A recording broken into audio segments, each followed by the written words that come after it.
The facts are that in 1960 we consumed 22 pounds of seafood per capita. In the 1990s we consumed 36 pounds of seafood per capita. And that's expected to rise by 10%. Barton, you made a good point. We're the problem. Now, the good news is we're also the solution. If we weren't the problem and something else was, we'd have trouble dealing with it. But I'm going to talk a little bit about solutions here. The consumers that eat fish are demanding sustainable seafood. A recent study by the Ocean Project has shown that 59% of the public would pay more if they knew that their seafood was from a sustainable source. And a recent paper in Science by Boris Worm and Ray Hilborn and about 19 other world-renowned scientists have shown us that if we take certain management actions, if we have good information about the fish that we catch, we can actually make a difference. There's good news.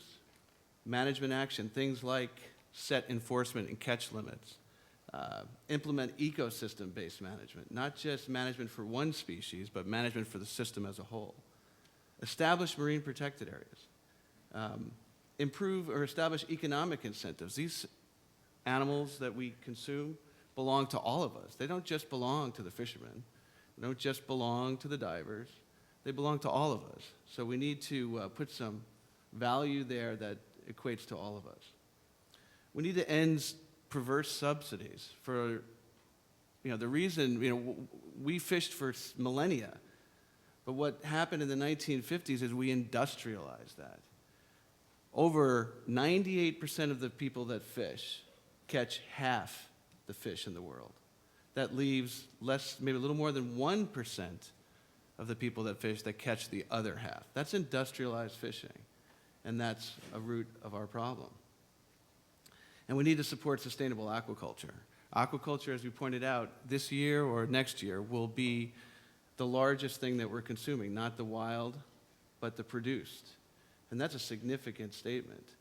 And aquaculture is not the answer completely. Habitat impacts, the spread of disease, invasive species, it goes on and on about how aquaculture is something that we need to be very, very concerned about. But consumers can make a difference. At the Monterey Bay Aquarium, we produce something called the Seafood Watch Pocket Guide, and maybe some of you guys are familiar with it.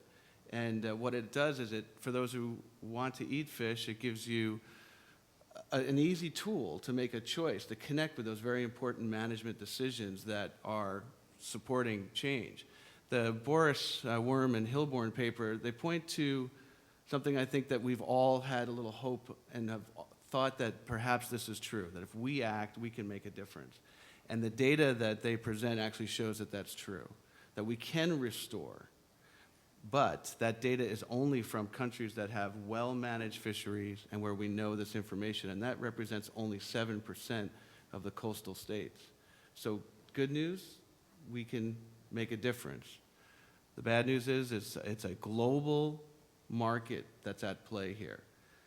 In the United States, 3/4 of the seafood that we consume does not come from the United States. It comes from other places in the world.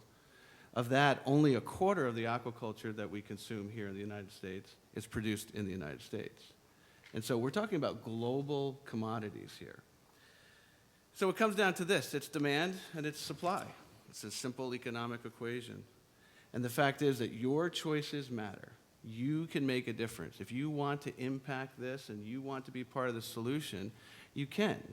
And that's by choosing sustainable seafood.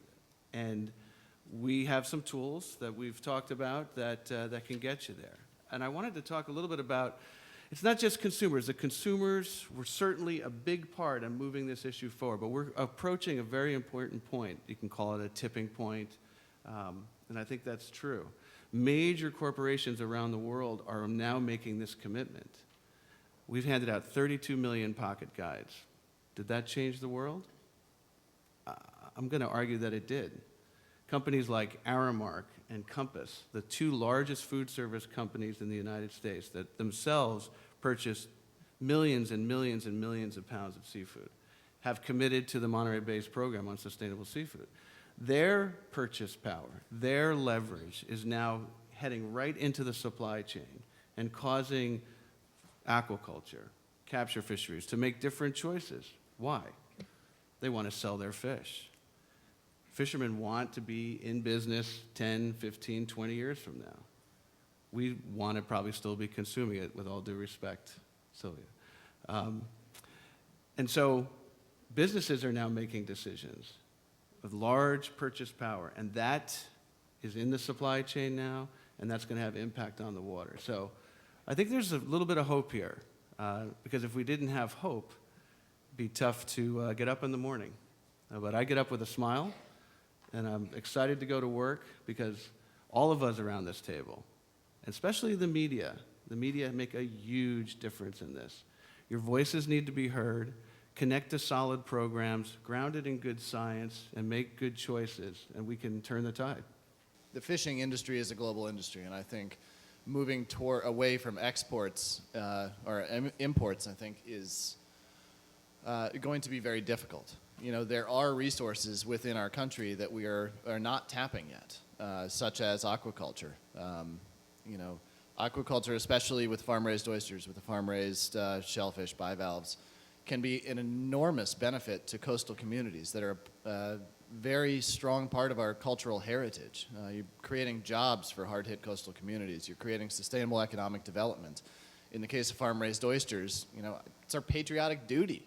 You're cleaning your nation's waterways every time you eat an oyster. But the export-import question is very difficult, because ultimately, with a global industry, you're talking about small village fishermen in a lot of cases. In a lot of cases, you're talking about globalized, you know, industrial scale models as well. But if we reduce that, you're also reducing the spiny lobster fishery in Honduras and Nicaragua. You're reducing a lot of the inputs and economic viability of a lot of small coastal developing communities.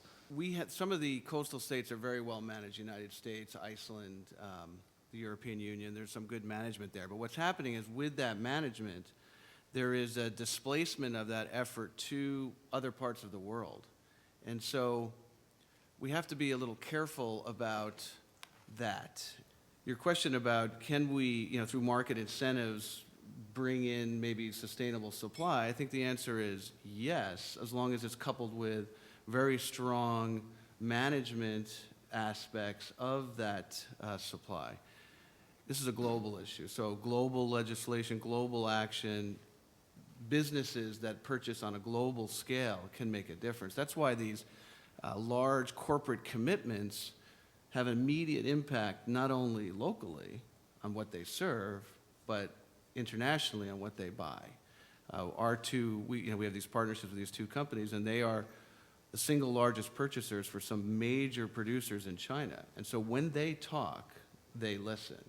And so what we do by working in collaboration, and there are other NGOs that are active, WWF,